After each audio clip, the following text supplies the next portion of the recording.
I'm Nimona.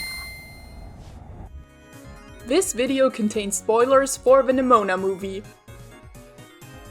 Have you been watching the news lately? I can't blame you if you choose not to, as it more often than not appears as though we have the misfortune of living in the worst timeline. People are having their rights stripped away, things are more expensive than ever, and writers must go on strike in order to make their voices heard. But once in a blue moon, something special happens that in all likelihood seemed impossible. Whenever that is the case, and it doesn't happen very often, however small it may be, it may spark hope in people and remind them to never give up on their dreams and their efforts, and that their hard work isn't in vain. Nimona is one of these sparks. Now frankly, this movie shouldn't exist. The work that was done on this movie should have been put on hold years ago. Likewise, all the concept art, animation tests, and scripts should be rotting away in some dingy storage area in an animation studio. In this video, I will attempt to go into the history of why this fortunately isn't what ultimately happened with Nimona, and how this film serves as a legacy for a studio that was responsible for many beloved movies, characters, stories, and of course also memes. Bruh. My favorite animation W story ever. I hope you enjoy. Nimona is based on a graphic novel of the same name. Unfortunately, I don't have one of these spinning table things other YouTubers have, so let me just improvise. Just imagine the book is on one of these tables. Ooh, look at it spinning. It was written and illustrated by ND or Nate Stevenson, a name you might be familiar with, as he is also the creator of She-Ra and the Princesses of Power, as well as the comic Lumberjanes, which is also currently being adapted into an animated show. Fingers crossed! The movie adaptation had been in production since 2015, initially being made by Blue Sky Studios. The film was initially scheduled to come out in 2020. This date would be pushed back a few times, however, because of the pandemic, and also Disney's acquisition of Fox in 2019, which also included Blue Sky. Things kind of went silent for a while after that. Now I remember during that time, folks were kind of worried about the fate of this movie, because we were talking about Disney after all. However, ND Stevenson reassured the community and stated that the movie was still happening in June of 2020. Can you talk about the upcoming adaptation of Nimona? I can't say much about it, but I can tell you it's still happening. It's exciting. It's gonna blow your mind. Yeah. Just hang in there. It's coming. Yeah. It's really cool. It's really cool because like the whole like I don't know. There was like a lot of unrest in the like the Fox getting merged with Disney for a while. And it's so cool that like I remember when it was like Disney released their slate for that year and it was all this like untitled Star Wars project, untitled Disney like animated film, untitled Pixar film, and then there's like Nimona in the middle of it. It was so cool. Yeah, so it's still happening and I think you're gonna love it. Yeah. It's gonna be very cool. Yeah. This put us at ease, but it wouldn't take long for disaster to strike. I will lift the following part from my upcoming movies in June video I did a while ago, since it explains what happened quite well. The movie has been in production since 2015, being produced by Blue Sky Studios. Now Blue Sky was bought by Disney in 2019, and they took one look at the movie and went, "Oh, what a scary, disgusting creature! Where is showing me this beast from the underworld? Ugh, I'm sick!" The movie was cancelled in February 2021, while completion was at about 70% at that time of production. Many people in the animation community were incredibly disappointed and felt extremely let down, especially since this movie was going to have a solid LGBTQIA+ representation, alongside a unique art style. The official reason for the film's cancellation was the shutdown of Blue Sky Studios. Some people working on the film, however, said that Nimona was cancelled due to the movie having a gender non-confirming main character, in addition to same-sex kisses between main characters, and Disney took issue with that. Nimona was cancelled in February 2021 as a result of Blue Sky Studios being shut down. To quote an article in the Business Insider, the animation studio, which was behind the Ice Age movies and more, will close for good at the end of April. Disney inherited the Connecticut-based studio in its Fox acquisition in 2019. but the company announced last week that it would shut down the studio after 34 years due to the current economic realities of the coronavirus pandemic. A representative from Disney issued the following statement. Given the current economic realities, after much consideration and evaluation, we have made the difficult decision to close filmmaking operations at Blue Sky Studios. Reports say that the film was at around 70% completion before it was cancelled. Fans and the people working on the project expressed their disappointment with the announcement. Andy Stevenson writing on Twitter that this was a sad day. The movie's director, Patrick Osborne, also had this to say. Truly heartbroken for Blue Sky. There is an incredible amount of talent in the studio. They were working on some wonderful things. Former Blue Sky staff expressed their feelings about the studio shutting its doors and Nimona not being finished as follows. Quote, "The worst feeling is that Nimona is not going to be seen by the world. We all believed in it." Another anonymous employee had this to say. Quote, "That is heartbreaking because we are not only losing our jobs, we're losing our family, our workplace. We're losing the closure of being able to send Nimona out into the world, where it could change kids' lives. I just want this movie to be seen by the world, because it needs to be seen by the world." It was also said that the movie looked unlike anything that came before it. Quote, "It's heartbreaking to put so much time into a project and then have it not release. It didn't look like anything else in the animated world. It's a big loss of effort and time." After the sad news, there were numerous efforts to get the unfinished film picked up by another studio in order to get it out of limbo. A former animator by the name of Rich Fournier even stating that the movie was very close to being saved. Unfortunately, for whatever reason, this opportunity fell through in the end, however, and the task was simply deemed as impossible. Many staffers also expressed their doubts that Nimona could ever be completed. But then, 1 year later, in April 2022, something incredible happened. The film was picked up again by Annapurna Animation and would come to Netflix in 2023. What a whimsical and inviting nature! So cute! My heart is fluttering! And the whole world breathed a sigh of relief after writing this wrong. Now, this movie coming back from the dead is something incredible, and I urge you all to watch it on Netflix once it comes out at the end of June. This is to show the industry that there is interest in LGBTQAI+ content after all. And who knows, in a perfect world, maybe other canned projects could be revived in the future if the buzz is big enough. I sincerely hope for the best, and that Netflix and other companies change their stance on animation just being entertainment for kids, and should be low effort at best. The movie was back on track to being released. The gays and theys would be eating good. Now you guys are probably wondering how the crew managed to revive the film. Well, we do have the former Blue Sky co-presidents Andrew Milstein and Robert Baird to thank for that in huge part. They basically knocked on the doors of every studio in town and showed them the animatic for Nimona. Eventually, these efforts would pay off, as a studio by the name of Annapurna Pictures would approach Milstein and Baird. Now, Annapurna Pictures is a media company, and it is active in film, television, theatrical production, film distribution, and video game publishing. Their name shows up in projects such as Sausage Party, Missing Link, and were also involved in the release of What Remains of Edith Finch, as well as a game that I still really want to play, Stray. Even before getting directly involved, Megan Ellison, the studio's founder and CEO, had been keeping an eye on the project. She said that she was also familiar with Nimona and its history, and when being shown the animatics for Nimona, she had this to say, quote, "I think anyone who has ever felt misunderstood or like an outsider will connect with Andy Stevenson's story like I did. When I watched the storyboard reels, I immediately fell in love with it. Nothing about it felt conventional or built off market research. It's bold and mischievous and full of love. Nimona has such a powerful voice." So with that being said, Annapurna picked up where Blue Sky left off, and Milstein and Baird were signed on as executive producers for the reincarnated film.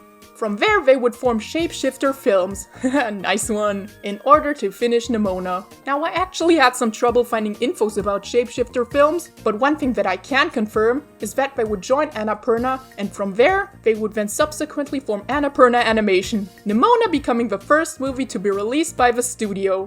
Additionally, DNEG Animation was also signed on to animate the film. So we got Annapurna Animation producing Nimona, DNEG animating it, and Netflix distributing it. So things were looking good again. The movie was once again being actively worked on, and it was announced that the film would release sometime in 2023.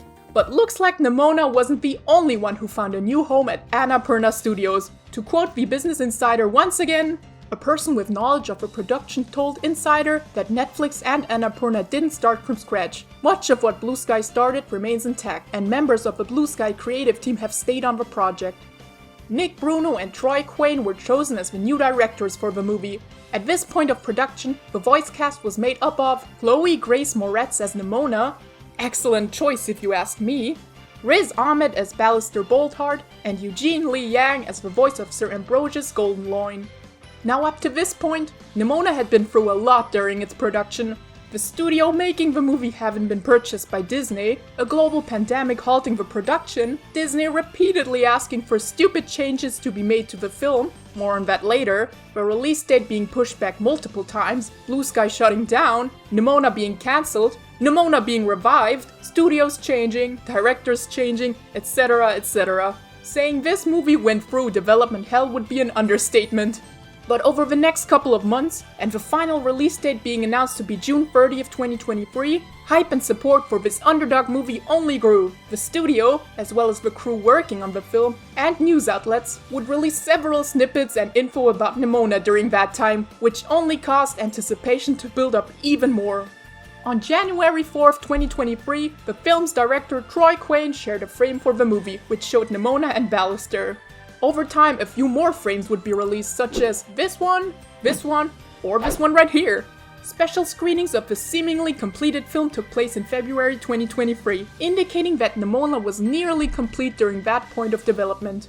This was all but confirmed on April 19th, 2023, as DNEG announced on their Instagram page that the team had wrapped up work on the movie.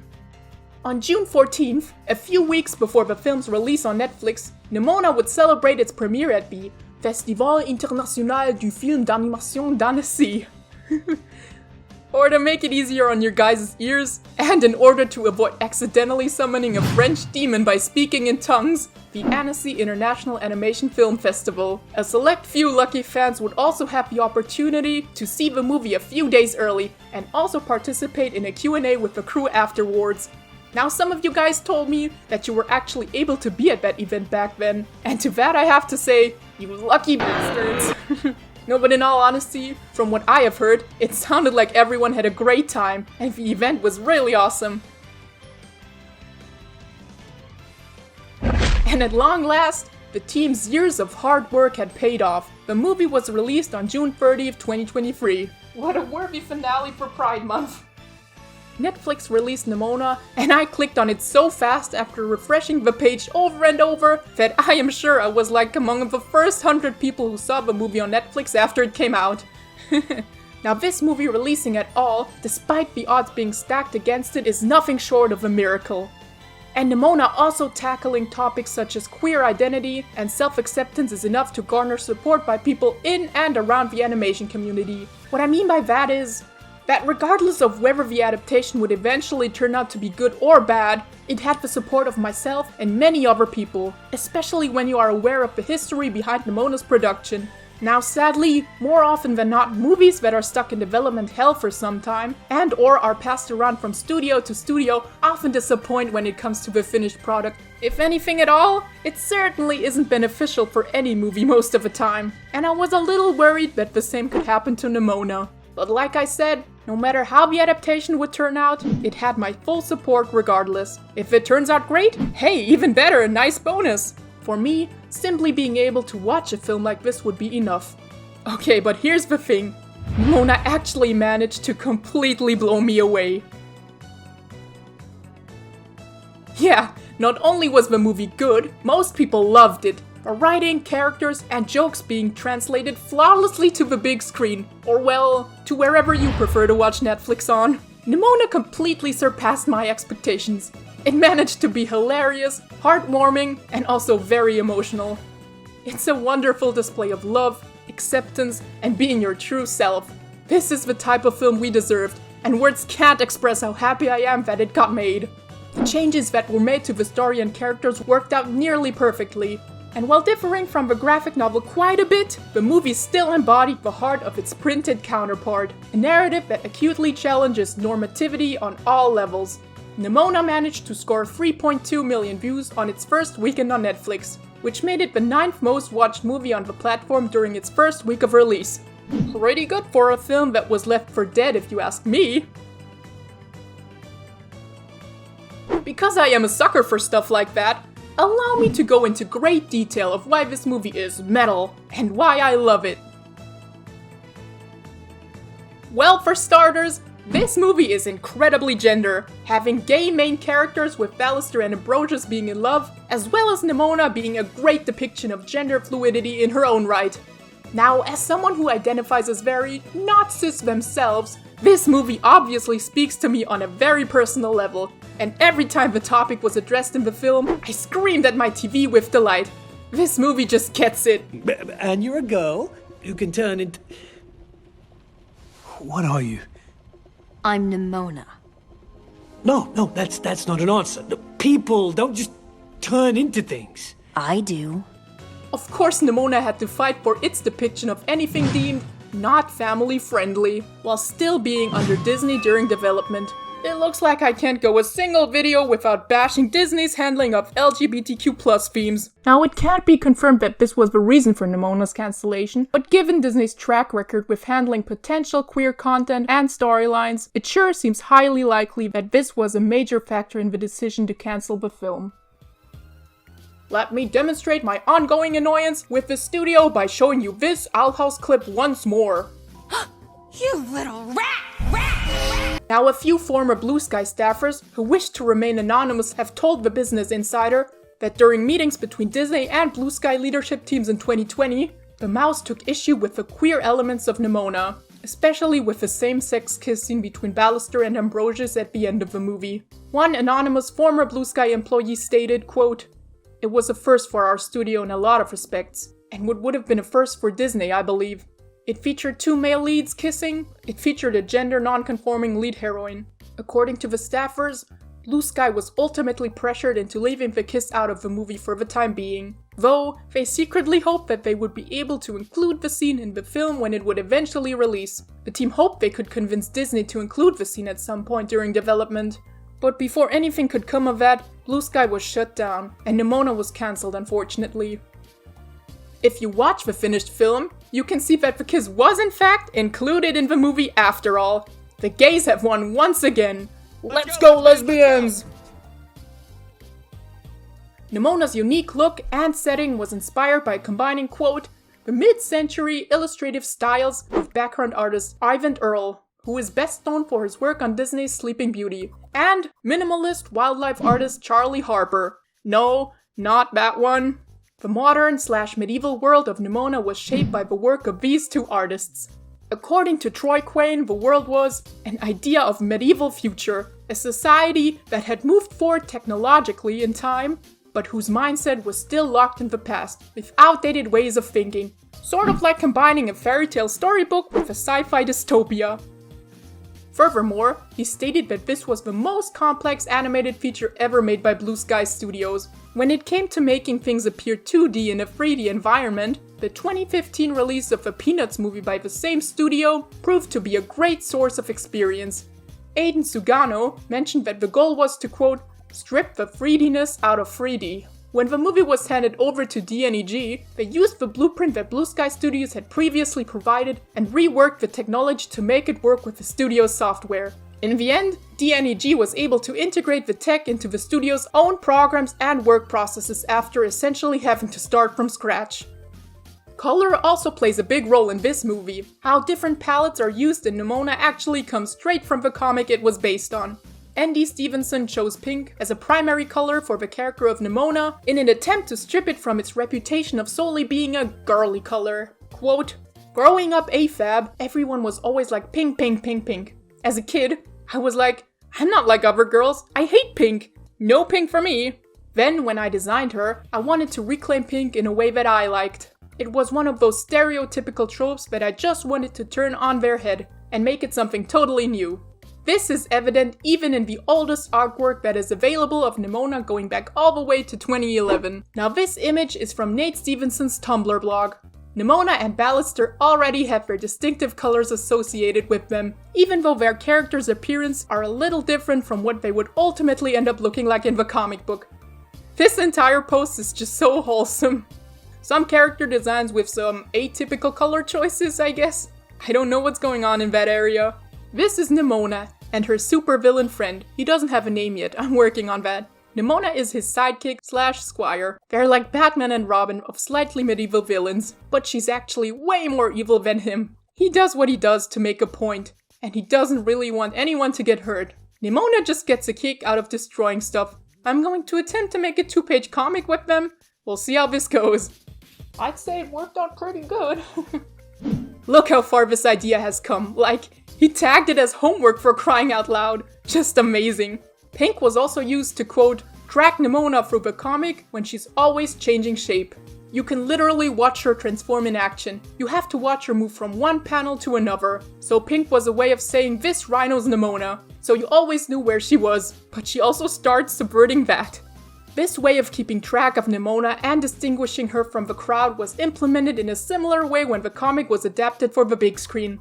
The studio also mimicked the shape language shown in the comic. Troy Quane added that, quote, pink serves throughout the film as a visual signal of a hero whose bold, bright, noticeable color embodies a refusal to conform to anyone's expectations.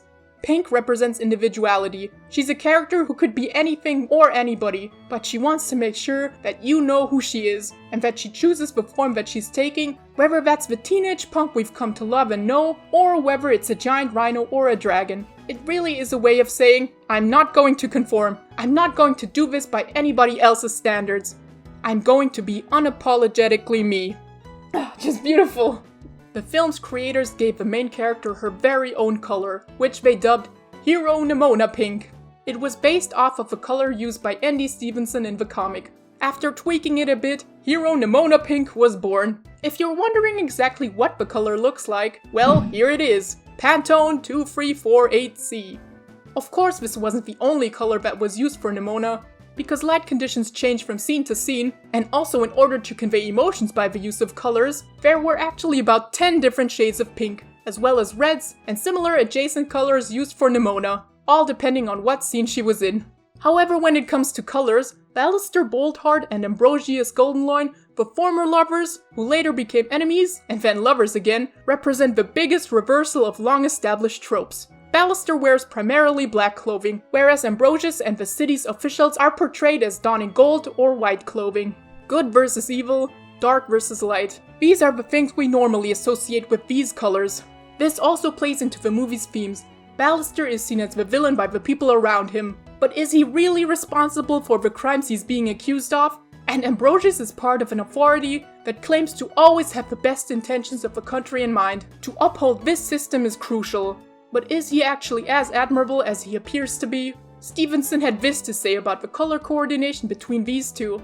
The movie's art team calls up audiences' stereotypical color associations to uncover who characters really are versus who we think they are. Aiden Sugano, production designer and the film's art director for its characters, added, "These characters were all representations of the two opposing ideologies in the film, so we structured everything off that shape language that was instilled in the environment design and the costume design, and in the form of color through our lighting."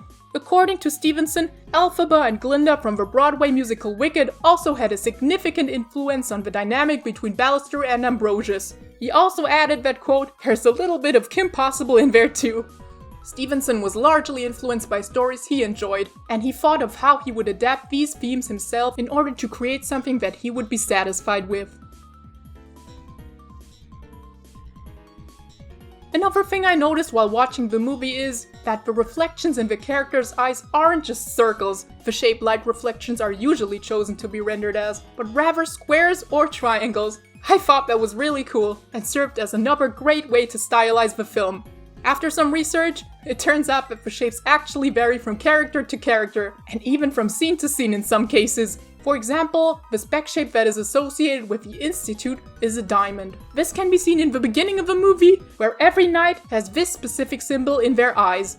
Ballister would be a great example of a reflection-changing shape with the shifting ideologies of a character. While still believing in what the Institute stands for, he also has the diamond shape in his eyes. As his character arc is set in motion and he breaks off of the Institute, this changes to squares, which represents his shape. After meeting Nimona and being influenced by her later on, the spec changes once again into a little flame. The flame being the symbol associated with Nimona in the movie. Just another insane detail put into this film, and definitely something I want to incorporate into my art in the future. I also quite enjoyed the dynamic between Ambrosious and Ballister. Their arcs are just so dramatic and emotionally charged. I love it! Like, look at the heartbroken expression on Ballister's face when looking at his boyfriend. He looks like a sick poo! Just make up already, you guys. And can we please talk about Gloreth for a moment? Like, what a her and Nimona were the best of friends, and she was totally cool with Nimona's shapeshifting in the beginning. After her abilities are revealed to the village, and Nimona is being called a monster and whatnot, she just walks away. Like, okay, I get it. This would be traumatizing for Gloreth as well, but then why devote your entire life to hunting down and killing monsters? Nimona never hurt you in any way. She was your best friend, and you spent it trying to kill her? I mean, I'd be pretty anti-establishment too if I were Nimona. It's also really cool that Andy Stevenson had a voice actor cameo in the movie as the cereal mascot Quispy Dwagon. I love when the people working on shows and films are able to sneak in stuff like that. Stevenson did the same in She-Ra and the Princesses of Power, where he voiced Spinnerella. The She-Ra connections may go even deeper than that, however. Now there's also this one scene where Ambrosious saves a civilian from some falling debris during the movie's climax. And some people have pointed out that this character looks a lot like Madame Razz from She-Ra and the Princesses of Power. This would make sense given Stevenson was the showrunner for this reboot. I don't know whether this Easter egg was intentional or not, but it would be a cool little cameo if it was. There are also a few cool background details to point out. During my favorite scene in the movie, where Ballister is attempting to remove an arrow from Nimona's leg, you can see the trans flag in the background, as well as the pride flag a few minutes later. Another background Easter egg that was already pointed out in one of the movie's trailers was this billboard, which reads, "Blue Sky Never Dies." Another nod to the studio can be found during the fairy tale style opening sequence, where this reference was hidden. Also, I am glad to say that Blue Sky Studios is in the credits of the movie. Now these little Easter eggs made me very emotional, and I am glad that the team was able to put these homages into Nimona. A worthy send-off.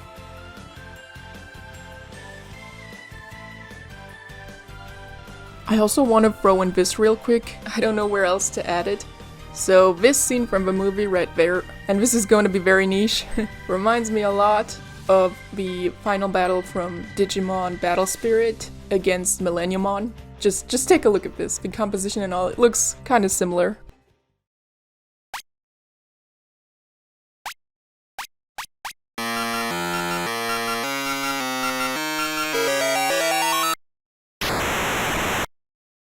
Okay, that's all I wanted to add. Now, the graphic novel the film is based on was written many years before Andy Stevenson came out as trans. However, it still serves wonderfully as an allegory for themes of gender identity and being accepted for who you are. Nimona herself can be seen as being gender fluid, being able to shapeshift into countless other forms, such as a rhino, an armadillo, a little boy, a gorilla, and so on and so on. This is something that comes natural to her, and all of these forms are her true self. They are all Nimona. I'm Nimona. She feels unfulfilled when she isn't able to shapeshift. Honestly, I feel worse when I don't do it. Like my insides are itchy. You know, like that second right before you sneeze? I'm so gullible. I wouldn't die. I just sure wouldn't be living. Now, Nimona's story isn't just an allegory for non-conforming or transgender folks. And now you're a boy. I am today. Wait, no! But for anyone who sees themselves in the main character according to the comics offer. A beautiful story of acceptance, not only by the world around you, but also about learning to love oneself. To round out this video, I wanted to read a quote from Nimona's creator Nate Stevenson and how he looks back on it. I was also making it at a time when I was finding my voice as a storyteller. I was engaging with a lot of media that I really liked, watching my favorite films, reading my favorite things, and then thinking, what would I want to do different? How do I hope to take this forward with me? I was making the thing that I wanted to see, but I didn't necessarily know if anyone else wanted to see it. But it only starts as your story. When you put it out into the world, you give up that control a bit, and then it becomes something that other people are putting themselves into as a way of understanding it. That's the moment when it passes out of your hands and into the hands of the world. You don't really control how people react to it, or how they remember it going forward, or what the narrative is around it. As a writer, you say what you need to say, and then you let it go. So needless to say, if you haven't already, go watch this movie. Or heck, even if you have seen it already, go see it again. We need this movie to do numbers on Netflix. We need more stories like Nimona in this world. Thank you so much for watching, and if you enjoy my deranged fangirl ramblings and want to see similar stuff in the future, please like and subscribe. Until next time, bye!